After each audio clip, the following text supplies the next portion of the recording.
Welcome, Annie Collins here for White Rose Crafts. Today we'll be creating this bunny shaker Easter card. So let's go to the products I used to create this shaker card.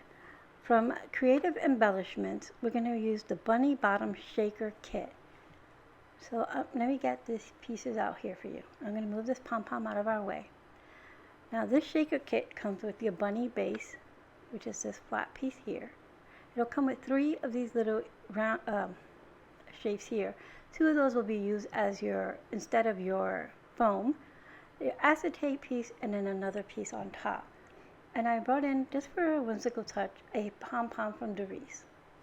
I'll move these out of the way. We're going to be using the White Rose Crafts Abracadazzler's Spring Meadow Shaker Mix. So it has these pretty little flowers in here in soft pastel colors, some leaves, and other little bits just to give it some nice shake.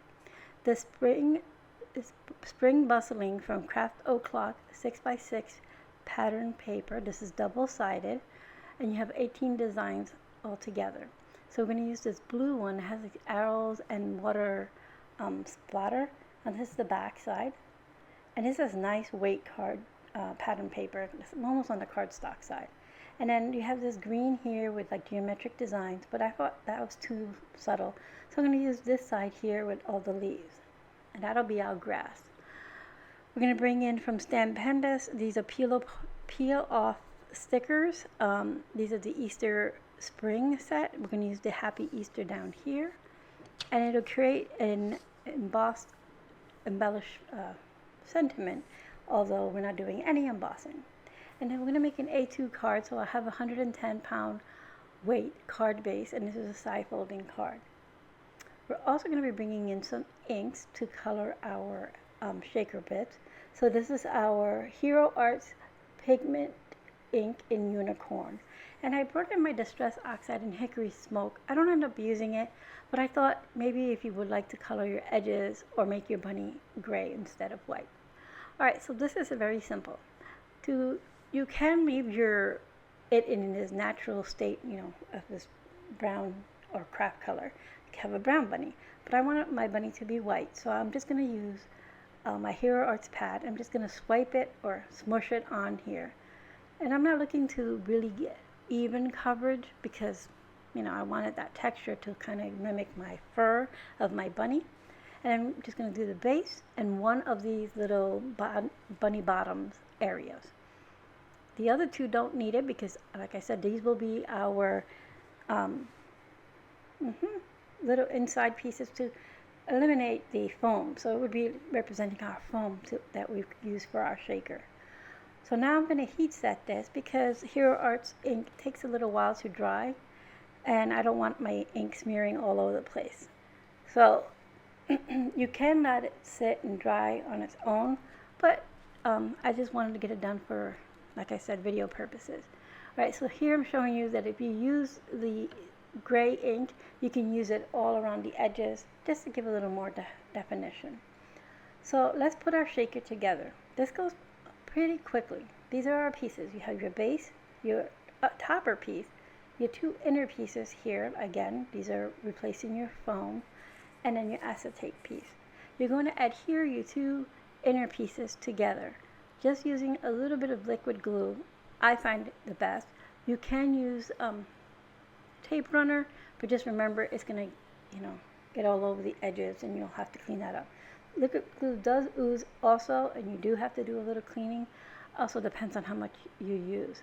I just find the liquid glue a lot easier to use, especially in these little thin pieces.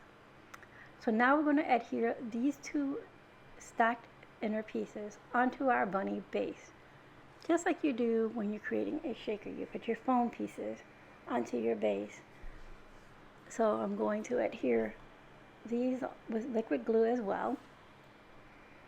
And I'm going to just stack it right here, making sure that it's even and lined up. I clean up any excess glue that might have oozed on the outside and the inside of my little thing in here because I don't want my shaker bits just to stick anywhere and everywhere. So I'm just going to use my tweezers here to clean up any excess adhesive that might have been oozing through.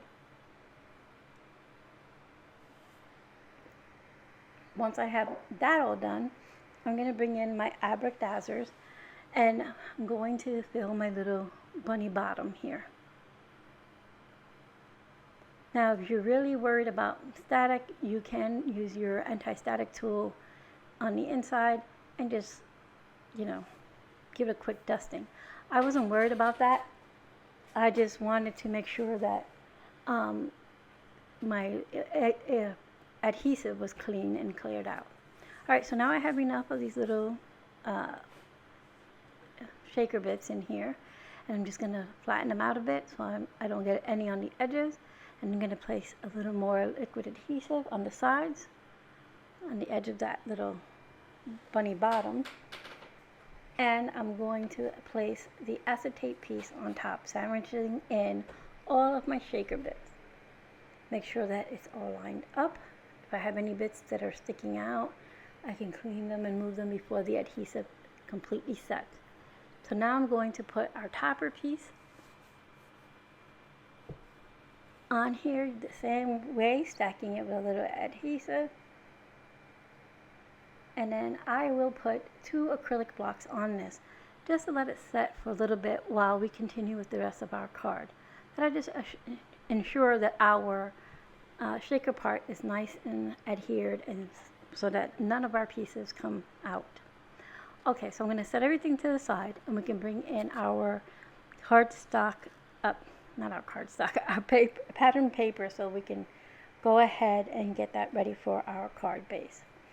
So I'm going to bring in my trimmer here, and I'm going to trim the blue pattern paper down to 4 by 5.5, because I want it about a 1/4 of an inch all the way around to give me a nice little framed area. I'm going to trim down my green leaf paper to about 1.5 inches, and I'm going to tear it down, and this is going to be about 1.5 inches thick and by 4 wide. Alright, so I will adhere these to our card base.